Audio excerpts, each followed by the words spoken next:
Israel और Hamas की जंग थमने का नाम नहीं ले रही। हमास की ओर से हमला करने के बाद ये जंग यहां तक पहुंच जाएगी, ये किसी ने सोचा नहीं था। अब इजराइल हर रोज गाजा पर हमले कर रहा है, जिसमें सैकड़ों लोगों की जान चली गई है। तो वहीं यह मुद्दा अब यूएन तक छाया हुआ है। संयुक्त राष्ट्र महासचिव एंटोनियो गुटेरेस के हमास को लेकर दिए बयान पर इजराइल भड़का हुआ नजर आ रहा है।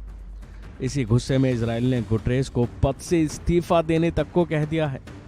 लेकिन अब इस मामले पर विवाद बढ़ने के बाद गुटेरेस ने भी सफाई दी है। पहले आपको संयुक्त बैठक में क्या हंगामा मचा वो बताते हैं, उसके बाद बताएंगे गाजा के हालात। संयुक्त राष्ट्र में इजराइल, रूस और चीन पर भड़कता नजर आया। इजराइल ने इन देशों को खूब सुनाई। हमास द्वारा किए गए हमलों की निंदा करने वाले अमेरिका द्वारा लिखित मसौदा प्रस्ताव को वीटो करने के बाद इजराइल इन दोनों देशों पर बुरी तरह भड़कता हुआ नजर आया।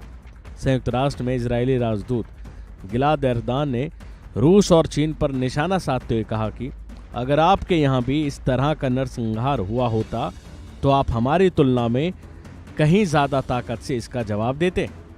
यूएन में इजराइल ने कहा कि हम अपने अस्तित्व की लड़ाई लड़ रहे हैं।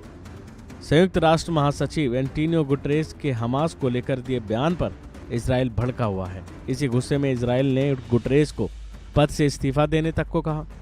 लेकिन इस मामले पर विवाद बढ़ने के बाद गुटेरेस ने भी सफाई दी। गुटेरेस ने कहा कि उनके बयान को गलत संदर्भ में लिया गया है।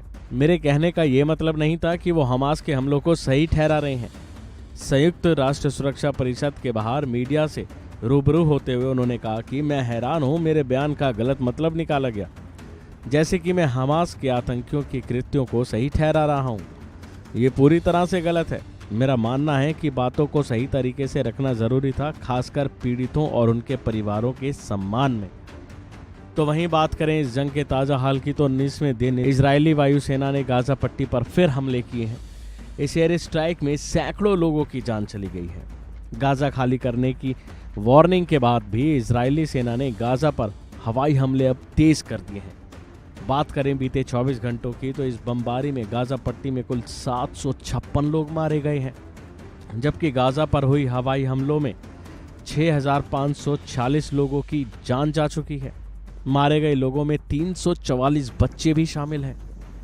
वहीं इजराइल में अब तक 1400 लोगों की जान जा चुकी है। इजराइल हमास युद्ध में अब तक की बात करें तो 7044 लोगों की जान चली गई है और ये जंग अभी भी खत्म होने का नाम नहीं ले रही।